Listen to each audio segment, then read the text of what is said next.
Hai, selamat datang dalam YouTube channel Gideon Simanjuntak Amanda Zevanya. Mantap. Saya berdoa agar renungan singkat ini menjadi satu hal yang saudara nanti-nantikan. Saya berdoa agar firman Tuhan menjadi yang pertama saudara cari ketika engkau membuka mata di pagi hari. Mari sama-sama kita tundukkan kepala, kita bersatu dalam doa. Tuhan Yesus, terima kasih untuk kebaikan-Mu dalam hidup kami. Kami mau siapkan hati kami diberkati oleh kebenaran firman Tuhan.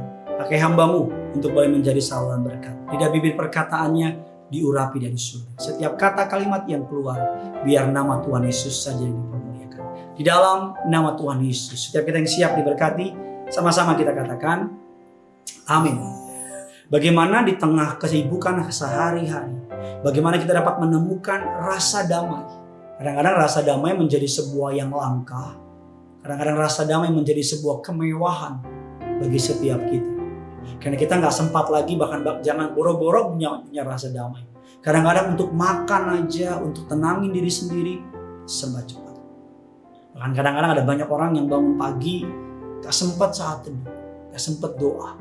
Karena langsung buru-buru lakukan sebagainya. Dulu ada sebuah lagu yang terkenal, judul lagunya So Little Time Too Much To Do.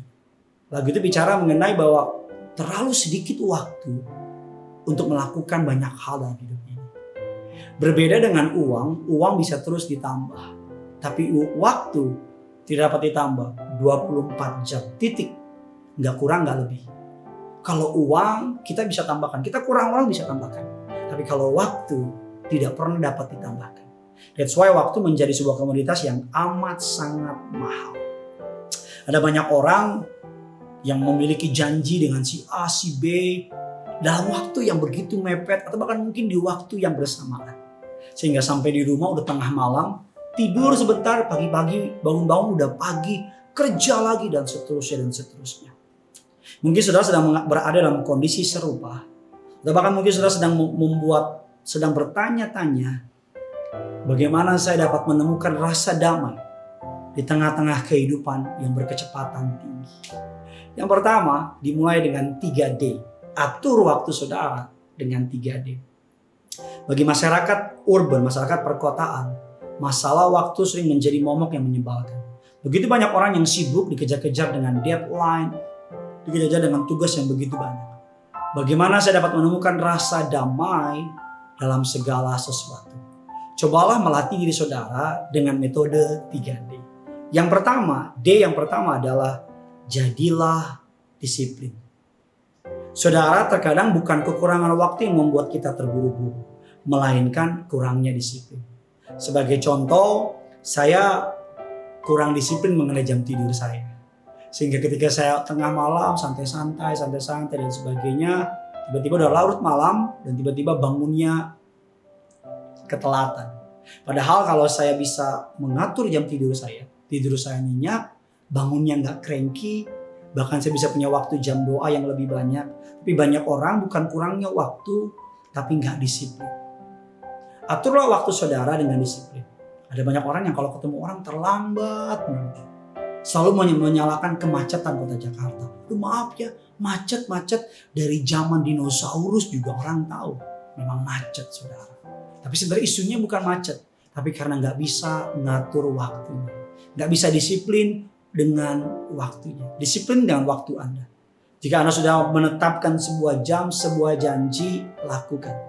Karena ketika orang berjanji jam 5 dan orang lain datang jam 5 dan saudara nggak datang jam 5, saudara sedang mengambil waktu orang tersebut. That's why firman Allah mengatakan dalam Yesus 5, ayat yang ke-15, 16 mengatakan demikian. Karena itu perhatikanlah dengan sesama. Bagaimana kamu hidup? Janganlah seperti orang bebal, tetapi seperti orang arif. Pergunakanlah waktu yang ada. Karena hari-hari ini adalah jahat. Ada banyak orang menyalahkan pandemi COVID-19. Mereka bilang gak bisa kemana-mana. Aduh, sebel banget ya, pekerjaan terhalang dan sebagainya. Itu kebenaran yang secara kasat mata, secara sesaat benar. Tapi banyak orang di tengah pandemi justru banyak melakukan hal-hal yang produktif. Bahkan beberapa dari mereka berkata lebih produktif. Ada orang yang menyelesaikan studi kuliahnya di tengah pandemi. Ada orang yang punya bisnis baru di tengah pandemi. Bahkan ada banyak orang di tengah pandemi, dia nggak menyerah karena nggak bisa keluar rumah. Dia berolahraga membentuk kesehatannya. So the choice is in your hand. Saudara mau menyalahkan pekerjaan yang begitu banyak, waktu yang kurang, atau saudara mau mulai disiplin dengan waktu saudara. D yang kedua yang menjadi momok bagi banyak orang, terutama anak muda, adalah distraction. Sedikit atau banyak, distraction atau pengalian perhatian akan memperlambat kerja kita. Salah satu yang paling mengganggu kita, distraction yang paling ultimate adalah media sosial. Sosial media. Lagi mau kerja, sebentar lihat Facebook dulu 10 menit aja. Habis Facebook sebentar lihat Instagram. Habis sebentar lihat TikTok. Lihat YouTube channel. Kalau untuk lihat YouTube channel untuk lihat kerinduanku itu mantap. Itu tidak membuang waktu. Tapi yang repot adalah ketika sebentar gara-gara keasikan sama sosial media, tanpa sadar 15 menit, 30 menit, 1 jam, and all of a sudden tiba-tiba udah 2 jam dan tiba-tiba gak buat apa-apa. Saya kalau nyiapin khotbah, istri saya kadang-kadang bingung, kok lama banget sih di kamar bisa 5-6 jam. Kadang-kadang jujur sama saudara, 5-6 jam, kadang-kadang 1 jamnya kebanyakan lihat TikTok, Instagram dan sebagainya. Jadi saya mulai belajar, pokoknya beresin. Bahkan kadang-kadang saya mematikan internetnya, mematikan HP-nya, fokus dengan konkordasi, buka Alkitab dan sebagainya. Hari ini saudara, mari coba saudara contoh bayangkan kalau saudara ingin pergi ke sebuah titik, ke sebuah kota. Waktu perjalanan harusnya cuma 2 jam. Tapi karena dikit-dikit berhenti makan, dikit-dikit berhenti, pokoknya ada aja putar sana putar sini, nggak nyampe-nyampe. Tahukah saudara, bangsa Israel harusnya dari tanah Mesir ke tanah perjanjian. Beberapa orang mengatakan paling lama 10 hari, bahkan beberapa mengatakan paling cepat bisa 5 sampai dengan 4 hari. Ya, kita semua tahu berapa lama mereka menyampai tanah perjanjian? 40 tahun. Karena kenapa? Too many distraction. Mereka terlalu banyak diganggu dengan sebagainya. Mari kenali distraction apa. Kenali pengahlian apa yang mengganggu saudara. Kalau saudara sedang mengerjakan, ada banyak orang skripsi kuliahnya, sampai 2 semester gak beres-beres. Dengan alasan belum ada ide dan sebagainya. Padahal dia hanya aja ke distraction. Firman Allah mengatakan demikian. Kami katakan ini karena kami dengar bahwa ada orang yang tidak tertib dengan hidupnya. Dan tidak bekerja. Melainkan sibuk dengan hal-hal yang tidak berguna. Rasa-rasanya Paulus sudah melihat masa depan. Dia tahu ada banyak orang yang gabut, saudara, dengan sibuk sama sosial media. Berbeda, saudara, bedakan bekerja keras atau so sibuk dengan produktivitas. Ada banyak orang kerjanya so sibuk tapi gak ada hasilnya. Tapi ada banyak orang yang kerjanya terukur, teruji, rapi dan sebagainya. Saya percaya kalau kita dapat mengalihkan distraction kita. Apa pengalihan saudara? Mungkin sosial media, mungkin mainan atau apapun itu. D yang terakhir adalah delegasikan pekerjaan. Beban pekerjaan akan berkurang dengan besar ketika kita berperan untuk mulai mempercayakan orang lain melakukannya. Sebagai contoh dalam rumah tangga, saya membagi kerjasama dengan istri saya, dengan orang di rumah. Nggak semua pekerjaan di rumah dilakukan oleh pembantu saya. Mendelegasikan pekerjaan adalah sebuah langkah yang bijak dan akan menimbulkan damai dalam rumah tangga, dalam kehidupan kita. Ada kalanya istri saya sibuk dengan pekerjaannya, saya urus anak saya. Begitu juga sebaliknya. Ketika saya menyiapkan khotbah, anak saya diurus oleh istri saya.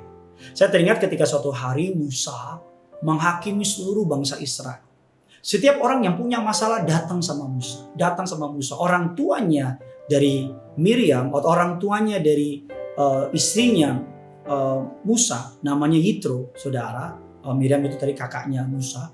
Yitro datang sama Musa dan berkata, apa yang kamu lakukan? Kata Yitro, apa yang kamu lakukan ini tidak baik, gak bagus. Harusnya buatlah orang 100, 50, 10, 1000, dan 10.000. Yitro sedang mengajar kepada Musa untuk mendelegasikan tugas. Jadi orang-orang yang satu kepala 10 orang, 10 orang itu datang sama dia. Kalau 10 orang ini gak bisa menyelesaikan, datang sama kepala 100. Kepala 100 gak bisa menyelesaikan, datang sama kepala 1000. Kepala 1000 gak bisa kan, begitu seterusnya. Kalau udah terlalu gak bisa menyelesaikan, baru mereka bisa sampai ke Musa.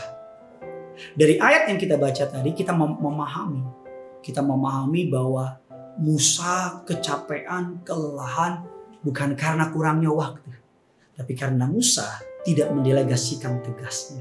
Ketika Musa mendelegasikan tugasnya, maka saudara akan mengerti bahwa Musa ternyata ada banyak waktu dan sebagainya.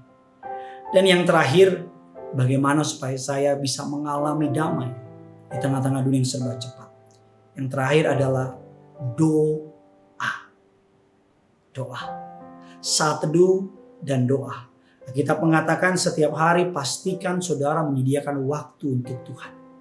Menyediakan waktu untuk datang dan diam di hadapannya. Nikmati pribadi bersama dengan pribadi yang paling mengasihi saudara. Lupakan sejenak pekerjaan, lupakan sejenak masalah.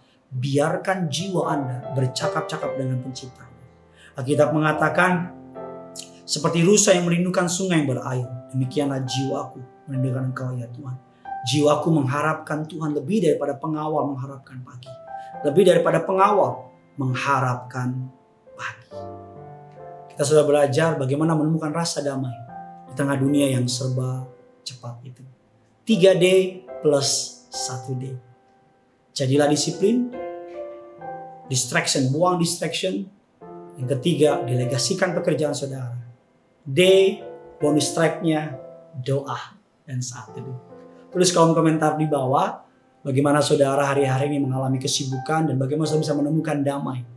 Tulis kolom komentar di bawah bagaimana saudara memahami disiplin, distraction. Mungkin ya Pak bener banget, saya punya kerjaan tapi sibuk sama sosial media gak habis-habis Pak. Atau iya Pak bener Pak, ternyata bukan waktunya kurang, ternyata karena saya gak punya hubungan sama Tuhan.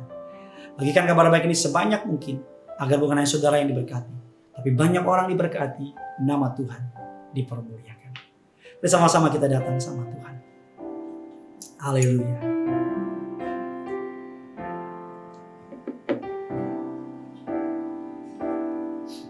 Kami datang padamu Tuhan.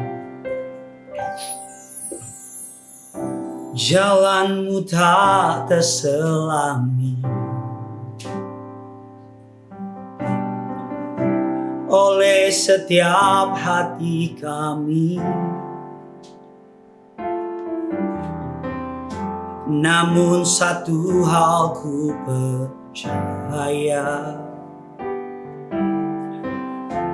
ada rencana yang indah, tiada terduga kasih-Mu. Heran dan besar bagiku arti kehadiran-Mu selalu nyata di dalam hidupku. Penyertaan-Mu sempurna, rancangan-Mu penuh damai, aman dan sejahtera walau di tengah badai. Ingin ku selalu bersama, rasakan keindahan arti kehadiran-Mu Tuhan. Penyertaan-Mu sempurna, rancangan-Mu penuh damai, aman dan sejahtera walau di tengah badai. Ingin ku selalu bersama, rasakan keindahan arti kehadiran-Mu Tuhan. Bukan waktunya yang kurang, tapi kitanya kurang berhikmat.